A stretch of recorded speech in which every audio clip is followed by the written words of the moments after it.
it's Olivia at Philadelphia's Magic Gardens, and I am out here in our outdoor sculpture garden today, and I'm going to talk to you a little bit about one of my favorite objects and one of the things people ask about most when they're out here in the sculpture garden, which is our Huppa. We call it a Huppa. It's not technically a Huppa, but I'm going to show it to you, and then I'll tell you a little bit more about why we call it that and what it actually is and how it got here. So let's take a look. I'm going to turn the camera around so we can see the Huppa a little bit better. And a Huppa is a traditional structure used in Jewish weddings where the couple usually gets married under that. And you can see ours is here. It's made of wood. It has these 4 really ornately carved poles, and then in the middle it's connected by those other pieces that are going in between. And what this actually is a traditional Balinese house structure. So we can see ours has that really beautiful Warren Muller chandelier in the middle, which is in our current exhibition is Warren Muller's work on and off the wall. When we reopen, you'll be able to check that out. But we're going to look a little bit more closely at the carvings on this Balinese house structure. So Isaiah Zagar, the creator of Philadelphia's Magic Gardens, and his wife Julia, they traveled to Bali around 1990, and they had this made while they were there. And that was pretty typical of Isaiah and Julia. Whenever they traveled, they would meet artists, and then they would collaborate to make these different objects, which is what many of the pieces in Philadelphia's Magic Gardens are. They're collaborations between Isaiah and these other artists. And this was a really special one because the Zagars were particularly drawn to this family of carvers because they had a style that was really different from a lot of other artists that they saw in Bali.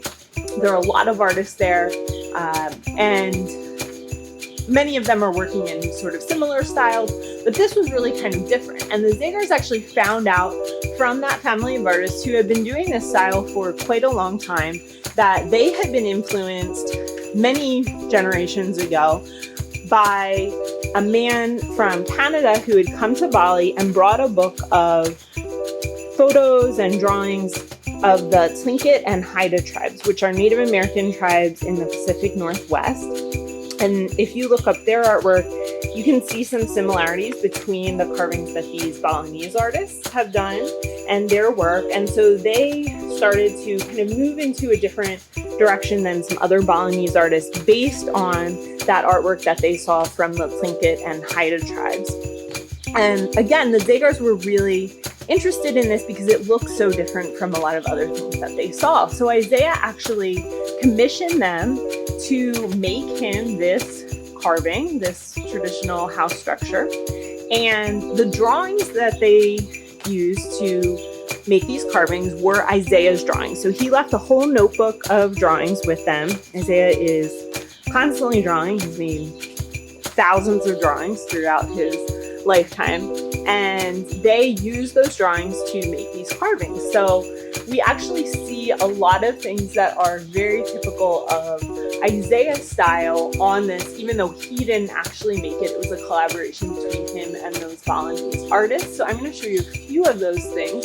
So we can see kind of an Isaiah face up there near the top of the Huppa. We can also see one of Isaiah's phrases that he uses over and over again. It says art there, art, and we're going to follow it around here. Art is the center of the real world. Hopefully I didn't make anyone dizzy there, but that's a phrase that Isaiah uses over and over again. Art is the center of the real world. We can see it starting over again there.